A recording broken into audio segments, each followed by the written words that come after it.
வணக்கம் Guru for students, welcome to TNPSC TNU service preparation. இந்த வீடியோவில் பார்த்தீங்கன்னா நம்ம வந்து தினம் 4 ஆர்டிகல் பார்த்துட்டு வந்தோம். அந்த வகையில் பார்த்தீங்கன்னா அப்படியே ஒரு 4வது வகுப்போடு நிப்பாட்டியாச்சு. இன்றைக்கி பார்த்தீங்கன்னா 5வது வகுப்பு.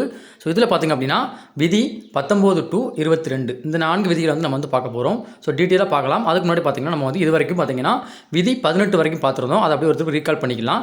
ஸோ முதல் விதி பார்த்திங்க அப்படின்னா இந்தியாவின் பெயர் மற்றும் எல்லைகள். இந்தியாவுக்கு 2 பேர் இருக்குது. இந்தியா என்கிற பாரதம். இந்தியாங்கிறது பார்த்திங்கன்னா நவீன பெயர், பாரதங்கிறது பார்த்திங்கன்னா கலாச்சார பெயர். விதி 2 பார்த்திங்க அப்படின்னா புதிய மாநிலங்களை உருவாக்குவது அல்லது நிர்வகிப்பது. அதாவது இந்தியாவில் இல்லாத ஒரு புதிய எல்லை பகுதியை பார்த்திங்கன்னா இணைத்து அது இந்தியாவோட மாநிலமாக்குவது பார்த்திங்கன்னா விதி 2. விதி 3 பார்த்திங்கன்னா இந்தியாவில் இருக்கக்கூடிய மாநிலங்களை புதிதாக பிரிக்கிறது அல்லது பார்த்திங்கன்னா நேம் மாற்றுறது. ரீசெண்டாக பார்த்திங்கன்னா கேரளா வந்து கேரளம் அப்படிங்கிற பேரை மாற்றிருப்பாங்க. விதி 3 பயன்படுத்தி தான் மாற்றிருப்பாங்க. விதி 4 என்னென்னு பார்த்திங்க அப்படின்னா விதி 2 மற்றும் 3 கீழ் செய்யக்கூடிய மாற்றங்கள்னால அட்டவணை 1 மற்றும் 4வது அட்டவணையில் ஏற்படக்கூடிய மாற்றங்கள். அடுத்து பார்த்திங்கன்னா விதி 5 பார்த்திங்கன்னா இந்திய அரசியலமைப்பு நடைமுறைக்கு வந்த நாள் முதல், அதாவது இந்திய குடியுரிமை பற்றி பேசக்கூடியது பார்த்திங்கன்னா விதி 5. இந்திய மக்களுக்கான குடியுரிமை. விதி 6 பார்த்திங்க அப்படின்னா பாகிஸ்தான்லேருந்து இந்தியா வந்தவங்களுக்கான குடியுரிமை. விதி 7 என்னென்னு பார்த்திங்க அப்படின்னா இந்தியாவிலேருந்து பாகிஸ்தான் போயிட்டு அங்கே இடம் கிடைக்காம இங்கே வந்திருப்பாங்க, அதாவது ரீசெட்டில்மெண்ட் சொல்லுவாங்க, அவங்களுக்கான குடியுரிமை பேசக்கூடியது இந்த விதி 7. விதி 8 பார்த்திங்க அப்படின்னா இந்திய வம்சாவளியினர் குடியுரிமை பெறும் உரிமை விதி. ஓகேவா, வழி. விதி 9 பார்த்திங்கன்னா குடியுரிமை இழத்தல். விதி 10 பார்த்திங்கன்னா குடியுரிமை தொடர்தல். விதி 11 பார்த்திங்க அப்படின்னா குடியுரிமை தொடர்பாக சட்டங்கள் இயற்றுவதற்கு பாராளுமன்றத்துக்கு மட்டும்தான் பார்த்திங்கன்னா அதிகாரங்கள் உள்ளது. அடுத்து விதி 12 பார்த்திங்க அப்படின்னா அரசு என்பதற்கு வரையறை. விதி 13 பார்த்திங்க அப்படின்னா அடிப்படை உரிமைகளுக்கு முரணான சட்டங்கள் செல்லுபடி ஆகாது அப்படின்னு சொல்ல கூறக்கூடிய விதி தான் பார்த்திங்கன்னா விதி 13. அதாவது அடிப்படை கடமைகளை பாதுகாக்கக்கூடிய விதின்னு கேட்டால் விதி 13. அடுத்து விதி 14 பார்த்திங்கன்னா சட்டத்தின் முன் அனைவரும் சமம். இந்த சட்டத்தின் முன் அனைவரும் சமம்ங்கிறது பார்த்திங்கன்னா இங்கிலாந்தினுடைய ஏபி டைசி அவர்கிட்ட பெற்றிருப்பாங்க. ஓகேவா. ஸோ 15 பார்த்திங்க அப்படின்னா விதி 15 மதம், இனம், சாதி, பாலினம் அல்லது பிறப்பிடம் அடிப்படையில் பாகுபாடு காட்டக்கூடாது. அடுத்து பார்த்திங்கன்னா வேலைவாய்ப்பில் சம வாய்ப்பு. அதாவது ஆண் பெண் இருபாலருக்கும் பார்த்திங்கன்னா எல்லாத்துக்குமே ஆண் பெண் மட்டும் இல்லாமல் சாதி மதம் அடிப்படையில் யாருக்குமே பார்த்திங்கன்னா எல்லாருக்குமே பொது வேலைவாய்ப்பில் சம வாய்ப்பு கொடுக்கணுமா தான் பார்த்திங்கன்னா விதி 16. விதி 17 தீண்டாமை ஒழித்தல். தீண்டாமை ஒழிப்பு சட்டம் எப்போ 1955. அடுத்து விதி 18 பார்த்திங்கன்னா இராணுவ அல்லது கல்வி பெறும் பட்டங்களை தவிர்ப்ப மற்ற பட்டங்களை ஒழித்தல். அதாவது பட்டங்கள் ஒழித்தல். அதில் நீங்கள் படித்து வாங்கினது அடுத்து பார்த்திங்கன்னா இராணுவத்தில் ஏதாவது வேலை பணிபுரிந்தீங்க, அங்கே பார்த்து பட்டம் கொடுத்தாங்கன்னா அதை தவிர்த்து மற்ற பட்டங்களை யாருமே வைக்கக்கூடாது. இதான் பார்த்திங்கன்னா விதி 18. ஸோ விதி 18 வரைக்கும் நம்ம வந்து ஆல்ரெடி பார்த்துருந்தோம். ஸோ உங்களுக்கு ரீகாலும் பண்ணியாச்சு. இன்றைக்கி பார்த்திங்க அப்படின்னா விதி 19 22 வரைக்கும் பார்க்க போகிறோம். முதல்ல இந்த விதி 19 எதுக்கு கீழே வருதுன்னு பார்க்கணும். ஓகேவா. பகுதி 3ன்னு சொல்லக்கூடிய அடிப்படை உரிமைகள் அப்படிங்கிற பகுதி கீழே வருது. ஸோ இதில் அடிப்படை உரிமைகள் பார்த்திங்கன்னா சமத்துவ உரிமை, சுதந்திர உரிமை, சுரண்டலுக்கு எதிரான உரிமை, மத உரிமை, இந்த மாதிரி உரிமைகள் ஆடிக்கிட்டே போவோம். ஸோ அதில் பார்த்திங்கன்னா ஆல்ரெடி நம்ம வந்து என்ன பார்த்தாச்சு, சமத்துவ உரிமை அப்படிங்கிற டாப்பிக்கை பார்த்தாச்சு. அது கீழே தான் பார்த்திங்கன்னா விதி 14 15 16 17 18 வரைக்கும் இதில் வருது சமத்துவ உரிமை அப்படிங்கிற டாபிக் கீழே வரும். இன்றைக்கி பார்க்க போகிறது பார்த்திங்கன்னா சுதந்திர உரிமைன்னு சொல்லக்கூடிய உரிமைகள். அதில் என்னென்ன வரும் அப்படிங்கிறத ஒவ்வொரு விதியாக பார்க்கலாம். ஸோ வாங்க பார்க்கலாம். முதல்ல விதி 19. இது என்னென்னு பார்த்திங்க அப்படின்னா அனைத்து குடிமக்கள் கொண்டிருக்கும் உரிமைகள். ஓகேவா.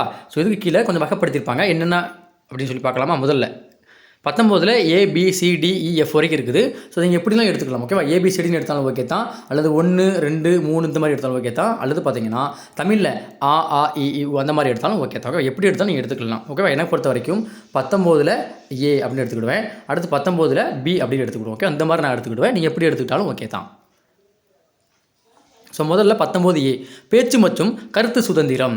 அதாவது இப்போ பார்த்தீங்கன்னா யூடியூப்பில் நிறைய பேர் பார்த்தீங்கன்னா ப்ராடக்ட் ரிவ்யூ பண்ணுவாங்க. அடுத்து ஏதோ ஒரு விளம்பரம் இருக்குது, அந்த விளம்பரத்தை ரிவ்யூ பண்ணுவாங்க. இல்லை ஏதோ ஒரு ப்ராடக்ட் இருக்கும், அந்த ப்ராடக்ட்டை பற்றி அதோடைய நிறை குறைகள் சொல்லுவாங்க. ஓகேவா. ஸோ அதை எப்படி சொல்கிறாங்க அப்படின்னா இந்த விதி பயன்படுத்தி சொல்லிக்கலாம். ஓகேவா. ஸோ சோசியல் மீடியாலும் சொல்லிக்கலாம், நீங்கள் வந்து நார்மலாக ஒரு மீடியாவில் ஒரு நேரில் கூட சொல்லிக்கலாம். ஓகேவா. ஸோ அது அந்த சுதந்திரத்தை வழங்கக்கூடிய உரிமை தான் பார்த்தீங்கன்னா 19 ஏன்னு சொல்லக்கூடிய அந்த விதி. ஓகேவா. இதுக்கு ஒரு ஷார்ட்கட் உண்டுப்பா. எப்படின்னு பார்த்துக்கோங்களேன். முதல்ல பேற்று மற்றும் கருத்து, அதாவது பேச்சுரிமை எடுத்துக்கோங்க. பேச்சு உரிமை. அடுத்து பார்த்தீங்கன்னா நம்ம பேசியாச்சு, எல்லோரும் பேசியாச்சு, நிறைய பேர் பேசுகிறாங்க. ஸோ ஆயுதம் இல்லாமல் கூட்டிக்கலாம், டக்குன்னு. ஓகே, கூட்டம் போட்டுக்கலாம். ஓகேவா. ஸோ கூட்டம் கூடியாச்சு, அந்த கூட்டத்தை யூஸ் பண்ணி நம்ம வந்து ஒரு சங்கம் அமைச்சிக்கலாம். ஸோ சங்கம் அமைச்சாச்சு, அந்த சங்கத்தை எங்கேனாலும் கொண்டு போயிட்டு இந்தியாவில் எங்கேனாலும் போய் சுற்றி பார்க்கலாம். ஓகேவா. அடுத்து அப்போ இந்தியா அப்புறம் சுற்றுதும் நம்ம போயிட்டு, நம்மளுக்கு சுற்றுறதுக்கு வந்து சாப்பாடு வேணும் இல்லையா. ஸோ சாப்பாடு வேணும் என்னது, இந்தியாவில் எங்கே வேணாலும் வசிக்கும் உரிமை சாப்பாடு வேணும், தங்கத்துக்கு இடமும் வேணும் இல்லையா. ஸோ அப்போ இந்தியாவில் எங்கே வேணால் தங்கிக்கிடலாம். ஸோ தங்கியாச்சு, தங்கத்துக்கு பணம் கேட்பாங்க. அப்போ என்னது, அங்கே தொழில் தொடங்கிடலாம். ஓகேவா. இந்தியாவில் எங்கே வேணாலும் தொழில் தொடங்கக்கூடிய உரிமை. இந்த மாதிரி ஆர்டர் சொல்லுவாங்க. ஷார்ட்கட் உங்களுக்கு சொல்லி லாஸ்ட்டாக சொல்லும்போது தெளிவாக சொல்லிடுறோம். ஓகேவா? ஸோ 19 பார்த்தாச்சு.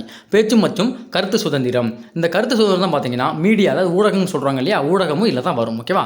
அடுத்து சமாதானமாய் மற்றும் ஆயுதங்கள் இல்லாமல் வரிசைப்படுத்துங்கள் ஒன்றும் இல்லை, கூட்டம் கூடலாம், அதான் சொல்லியிருக்காங்க, வேறு ஒன்றும் இல்லை. ஓகேவா? அதாவது ஆயுதம் இல்லாமல் நீங்கள் போராட்டம் பண்ணிக்கலாம்பா. நடக்குது இல்லையா உண்ணாவிரதம், அடுத்து பார்த்தீங்கன்னா தர்ணா, அந்த மாதிரி நடக்கும் இல்லையா, இதெல்லாம் என்னது நம்ம சட்டத்தில் இடம் இருக்குது. ஓகேவா? நீங்கள் பயப்பட வேண்டாம், எதனாலும் பண்ணலாம். ஓகேவா? பண்ணுங்கன்னு நான் வந்து ஊக்குவிக்கல. ஸோ பண்ணலாம், உங்களுக்கு ஒரு உரிமை மீறப்படுது அப்படிங்கிற இடத்துல நீங்கள் வந்து அமைதியான முறையில் ஆயுதங்கள் இல்லாமல் கலவரம் இல்லாமல் நீங்கள் போராட்டம் பண்ணலாம் அப்படிங்கிறத இந்திய அரசமைப்பே கூறுகிறது. கூறுகிறது 19 பின்னு சொல்லக்கூடிய இந்த விதி தான் கூறுகிறது. அடுத்து சங்கங்கள் அல்லது தொழிற்சங்கங்கள் அமைக்க வழிவகை செய்கிறது இந்த 19 சி. ஓகேவா? அதான் பார்த்தீங்கன்னா நிறைய சங்கங்கள் இருக்கும். ஓகேவா? ஒரு மல்டி கார்பரேஷன் கம்பெனின்னு பார்த்துக்கோங்க, அங்கெல்லாம் பார்த்தீங்கன்னா தொழிற்சங்கங்கள் கட்டாயம் இருக்கும். ஓகேவா? ஒரு நிறுவனம் அப்படின்னாலே எங்கள் தொழிற்சங்கங்கள் இருக்கும். அப்புறம் தமிழக போக்குவரத்து துறையில் இருக்குது. இப்போ ரீசெண்டாக போராட்டங்கள் கூட நடந்துச்சு. ஓகேவா? இந்த மாதிரி சங்கங்கள் அமைச்சுக்கலாம். அதுக்கும் பார்த்தீங்கன்னா இந்திய அரசியலமைப்பு வழிவகை செய்கிறது. அடுத்து இந்தியாவின் எல்லை வர சுதந்திரமாக செல்லலாம், அதாவது இந்தியாவில் எங்கே வேணாலும் நீங்கள் வந்து சுற்றி பார்க்கலாம். ஓகேவா? எங்கே வேணாலும் போய் வசிக்கலாம் அப்படிங்கிறதையும் இந்த 3வது உரிமை டி அப்படிங்கிற உரிமை வந்து கூறும். ஓகேவா? இந்தியாவில் எங்கே வேணாலும் போய்க்கலாம்பா.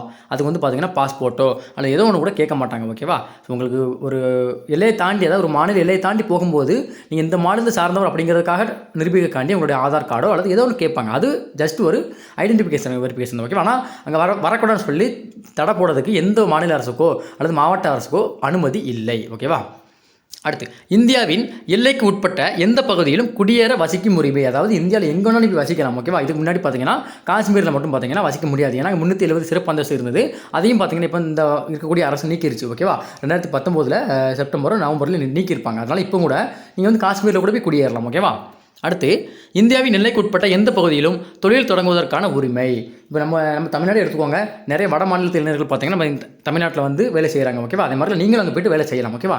எந்த மாநிலத்தவர் எங்கே வேணாலும் போய் இந்தியாவுக்கு எல்லைக்குள்ளே எங்கேனாலும் போய் வேலை செய்யலாம் அப்படிங்கிறத இந்த விதி கூறும். இதில் 19 எஃப் அப்படிங்கிற விதி. ஸோ இதை நான் ஆர்டரை மறுபடியும் சொல்கிறேன், ஒரு கேட்டுக்கோங்க. முதல்ல பேச்சுரிமை, நம்ம எல்லோரும் சேர்ந்து பேசுகிறோம். ஓகேவா? மறுபடியும் அந்த பேச்சை ஒரு போராட்டமாக கொண்டு போகிறோம். ஓகேவா? எங்கே வேணாலும், அதாவது ஆயுதங்கள் இல்லாமல் கூடும் உரிமை. ஸோ எல்லோரும் கூடியாச்சு, அவங்கள வச்சு பார்த்திங்கன்னா ஒரு சங்கம் அமைக்கிறோம். அப்போ சங்கம் அமைக்கும் உரிமை. ஸோ சங்கம் அமைச்சாச்சு, நம்ம இந்தியா அப்புறம் சுற்றி பார்க்க போகிறோம். ஓகேவா? இந்தியாவில் எங்கே வேணாலும் செல்லும் உரிமை. நம்ம சென்றாச்சு, அதாவது செல்லுறோம். அப்போ செல்ல பார்த்திங்க அப்படின்னா அங்கே போய்ட்டு என்னது நம்மளுக்கு வந்து தங்க உணவு இல்லை, அடுத்து பார்த்தீங்கன்னா வசிக்க இடமில்லை அப்படின்னாலும் என்னது நீங்கள் இந்தியாவில் எங்கே வேணாலும் தங்கிக்கலாம். அப்போ இந்தியாவில் எங்கே வேணாலும் வசிக்கும், அதாவது குடியேற ஆகும் உரிமை.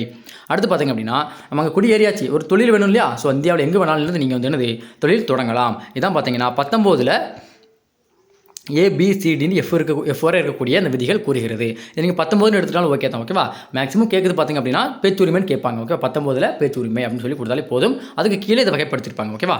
ஸோ இதோட இது முடிஞ்சது. அடுத்து விதி 20 குற்றங்களுக்கான தண்டனை குறித்த பாதுகாப்பு, அதாவது என்ன சொல்ல, குற்றவாளிகளை பாதுகாக்கும் உரிமைன்னு விதின்னு சொல்லி இந்த ஷரத்து 20 நம்ம வந்து சொல்லலாம். ஏன் அப்படின்னா கீழே பாயிண்ட் கொடுத்துருங்க பாருங்கள், நான் சொல்கிறேன் பாருங்கள். சட்டங்கள் மீறினால் மட்டுமே ஒருவன் மீது வழக்கு தொடர முடியும். எந்த ஒரு நபர் மீது உள்ள வழக்குக்கு ஒரு முறைக்கு மேற்பட்ட முறை தண்டிக்கப்படக்கூடாது. எந்த ஒரு நபர் மீது உள்ள குற்றத்தை நிரூபிக்க குறைந்தபட்சம் ஒரு சாட்சியாவது இருக்க வேண்டும் சொல்கிறாங்க இல்லையா? நம்ம கோர்ட்டுக்கு போகிறோம் அப்படின்னா அங்கே வந்து நம்ம வந்து குற்றவாளி நிரூபிக்க ஒரு சாட்சி வேணும் சொல்கிறோம், அதை தான் இந்த இடத்துல சொல்லியிருப்பாங்க. அடுத்து பார்த்திங்க அப்படின்னா சட்டங்களை மீறினா மட்டும் தான் பார்த்தீங்கன்னா அவன் மேலே வந்து கேஸே போடணும் அப்படின்னு சொல்லிட்டு இதில் சொல்லியிருக்காங்க. ஓகேவா? சட்டங்களை மீறினா மட்டும் தான் ஒருத்தர் வந்து தண்டிக்கப்படணும் அப்படிங்கிற சொல்லியிருக்காங்க.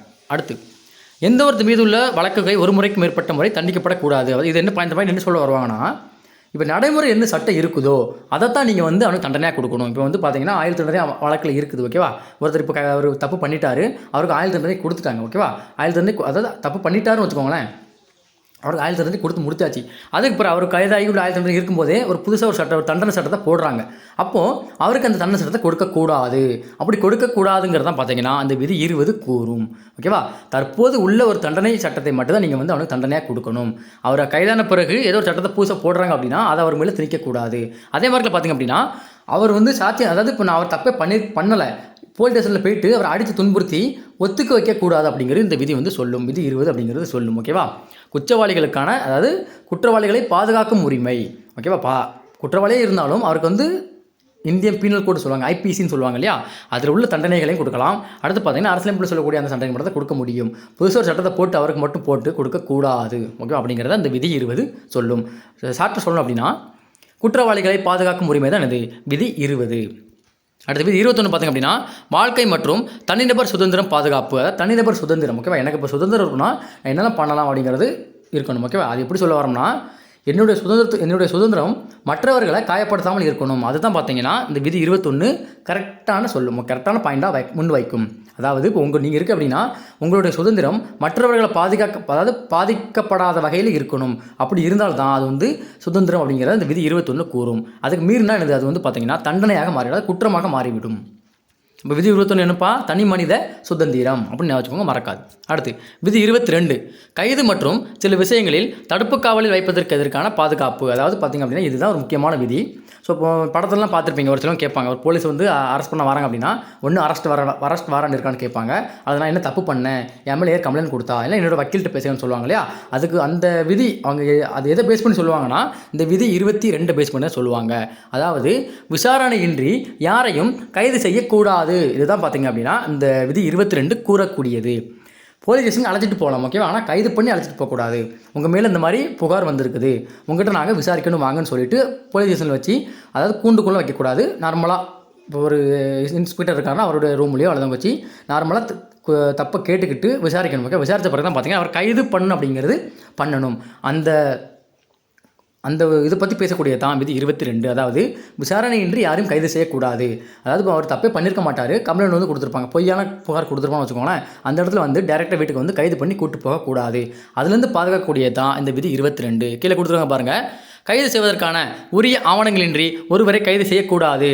அரெஸ்ட் வாரண்ட், ஓகேவா, அரெஸ்ட் வாரண்ட் இல்லாமல் யாருமே கைது பண்ணக்கூடாது அப்படிங்கிறது அந்த விதி கூறும். அடுத்து கைது செய்த நபரை 24 மணி நேரத்திற்குள் மாஜிஸ்ட்ரேட், அதாவது நீதிமன்றத்தின் முன் நிறுத்த வேண்டும் அல்லது ஜட்ஜு முன்னாடி நிறுத்த வேண்டும் சொல்லியிருக்காங்க. நீங்கள் நிறைய படத்தில் பார்த்துருப்பீங்க, அது இந்த விதிப்படி தான் கூறுவாங்க. ஓகேவா, ஸோ அந்த மாதிரி பெண்கள் பார்த்திங்க அப்படின்னா 28 மணிக்கு மேலே இருக்கக்கூடாது அப்படின்ற மாதிரிலாம் ப்ரொசீஜர் உண்டு.